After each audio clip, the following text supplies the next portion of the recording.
안녕하세요. 행복한 노후 정보입니다. 오늘은 2025년 실업급여에 대한 모든 정보를 알려드립니다. 이제는 자발적 퇴사자, 65세 이상 고령자도 조건만 충족하면 실업급여를 받을 수 있는 방법이 있습니다.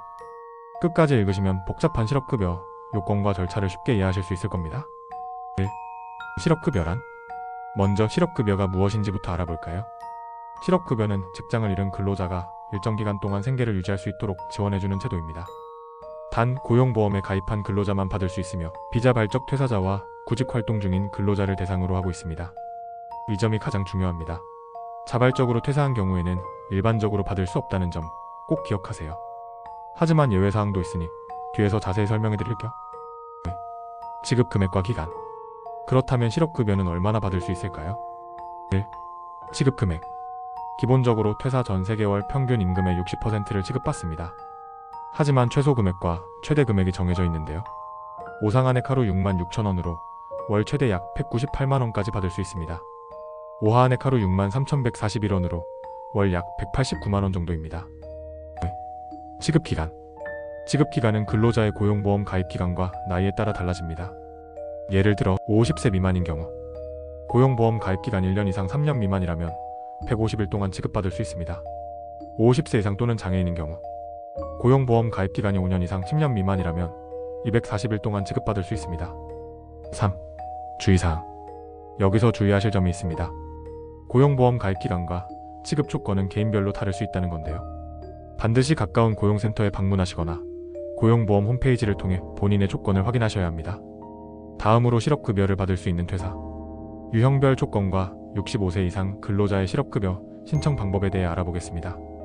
혹시 자발적으로 퇴사하신 분들이 나는 실업급여를 받을 수 없겠지라고 생각하셨다면 끝까지 시청해주세요. 자발적 퇴사자도 받을 수 있는 16가지 조건을 알려드릴 테니까요. 1. 비자발적 퇴사자의 실업급여 조건. 먼저 비자발적 퇴사자가 실업급여를 받을 수 있는 기본 요건을 알아볼까요? 이 조건에 해당한다면 실업급여를 받을 가능성이 높습니다. 1. 퇴사 사유. 5회사의 경영난으로 인한 해고, 5정년 퇴직, 5계약 기간 만료 등 이런 사유들은 근로자가 원하지 않았음에도 퇴직하게 된 상황으로 인정됩니다. 고용보험 가입기간. 5퇴사 전 18개월 이내에 최소 180일 이상 고용보험에 가입되어 있어야 합니다. 5위 때 주의할 점은 180일은 단순히 6개월이 아닌 근무일 기준으로 계산됩니다. 5회를 들어 휴직이나 공백기간이 있었다면 실제로는 7개월 이상 근무했어야 180일이 충족될 수 있습니다. 3. 구직활동 증명. 5실업급여는 단순히 지급만 받는 것이 아니라 구직활동을 증명해야 받을 수 있습니다. 5회. 채용 면접 참여, 직업훈련 이수, 자영업 준비 활동. 구직활동을 증명하지 않으면 지급이 중단될 수 있으니 반드시 활동 기록을 꼼꼼히 준비해주세요. 자발적 퇴사도 가능한 16가지 경우. 많은 분들이 자발적 퇴사는 실업급여를 못 받는다고 알고 계실 텐데요. 사실 자발적 퇴사자도 특정 조건에 해당하면 실업급여를 받을 수 있습니다. 다음은 자발적 퇴사로 인정되는 16가지 사례입니다. 1. 근로조건 변경. 5채용 당시 약속된 근로조건이 변경된 경우입니다. 5회 초봉 약속 불이행, 근무시간이 과도하게 변경된 경우. 임금체불 또는 최저임금 미달. 5임금을 제대로 지급받지 못하거나 최저임금에 미달하는 경우. 3. 연장근로 제한 위반. 5법정 연장 근로시간 주 12시간을 초과해 강제 근무를 요구받은 경우. 4. 사업장 휴업으로 평균 임금의 70% 미달. 5회사의 휴업으로 임금이 줄어든 경우도 해당됩니다. 5. 직장 내 괴롭힘이 성희롱. 5직장 내 괴롭힘이나 성희롱 등으로 정상적인 근무가 어려운 경우. 6.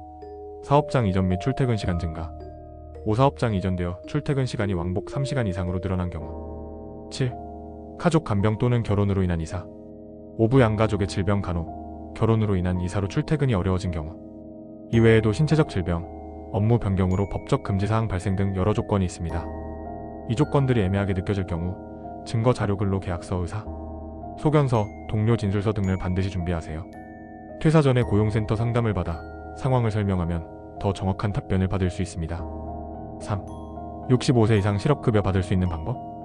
이번에는 65세 이상 근로자의 실업급여 조건을 알아볼까요? 많은 분들이 65세 이후에는 실업급여를 받을 수 없다고 오해하시지만 사실은 그렇지 않습니다. 가능 여부?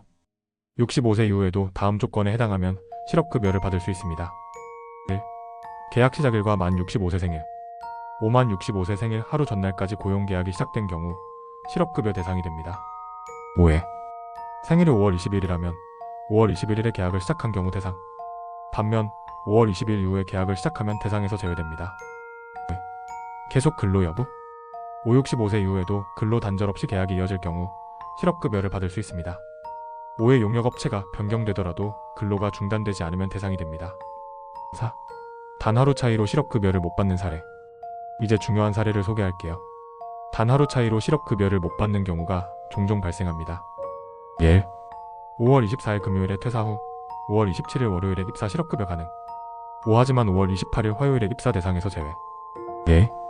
오용역업체 변경 시 단 하루라도 근로가 중단되면 실업급여를 받을 수 없습니다. 이처럼 날짜 계산이 중요하기 때문에 계약 날짜를 신중히 조정해야 합니다. 단 하루 차이로 약 1,500만 원의 실업급여를 놓칠 수도 있습니다. 다음으로 실업급여 신청 방법과 필요한 서류, 그리고 꼭 알아야 할 꿀팁들을 소개합니다. 1. 실업급여 신청 방법.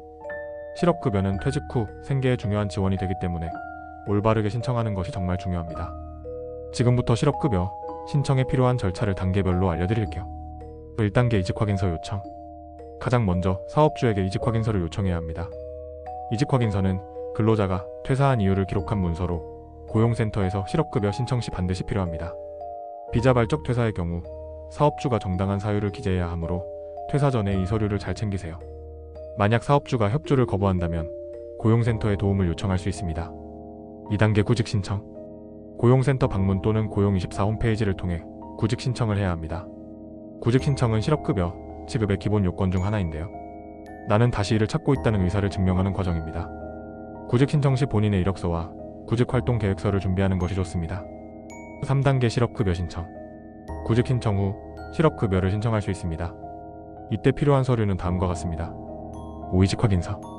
5. 고용보험 피보험 자격 이력서. 5. 구직 활동 증빙 자료 면접 일정, 직업훈련 수료증 등. 중요한 점은 구직 활동을 증명할 수 있는 자료를 철저히 준비해야 한다는 것입니다. 자료가 부족하면 지급이 거절되거나 지연될 수 있으니 주의하세요. 4단계 수급 자격 인정 설명회 참석. 실업급여 신청 후 고용센터에서 진행하는 수급 자격 인정 설명회에 반드시 참석해야 합니다. 이 설명회에서는 실업급여의 지급 조건, 구직 활동 보고 방법 등을 안내받을 수 있습니다. 설명회에 참석하지 않으면 지급이 중단될 수 있으니 꼭 참석하세요. 5단계 실업급여 수령. 마지막으로 매월 구직활동 보고서를 제출하며 실업급여를 지급받게 됩니다. 구직활동 보고서는 면접 일정, 직업훈련 참여 내역 등을 기록하여 고용센터에 제출하면 됩니다. 만약 구직활동이 없거나 허위로 작성할 경우 지급이 중단될 수 있으니 정직하게 작성하세요. 실업급여를 위한 추가 팁. 1. 증빙자료 준비는 철저히. 실업급여 신청 시 증빙자료 준비는 필수입니다. 1. 자발적 퇴사자의 경우 오직장 내 괴롭힘, 임금체불 등은 진술서, 사진, 이메일 기록 등을 통해 증명해야 합니다. 오객관적인 자료가 부족하면 지급이 거절될 가능성이 있으니 꼼꼼히 준비하세요. 2.65세 이상 근로자의 경우 오고용 계약기간과 근로 연속성을 증명할 서류를 반드시 챙기세요. 5회 고용계약서, 급여 명세서, 근로확인서 등. 고용센터 상담을 적극적으로 활용. 퇴사 전에는 반드시 고용센터에 상담을 요청하세요.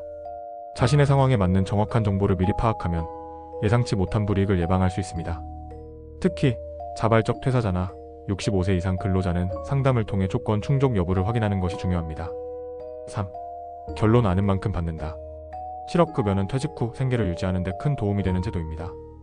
특히 조건만 충족한다면 자발적 퇴사자나 65세 이상 근로자도 충분히 받을 수 있다는 점 오늘 꼭 기억해주세요. 하지만 신청 과정에서 작은 실수나 서류 누락으로 소중한 권리를 놓칠 수 있습니다. 그러니 오늘 말씀드린 신청 방법과 추가 팁을 잘 활용하셔서 확실히 챙기시길 바랍니다. 여러분의 안정된 노후를 위해 행복한 노후 정보는 항상 함께하겠습니다. 더 유익한 정보로 다시 찾아뵙겠습니다. 구독과 좋아요도 잊지 말아주세요.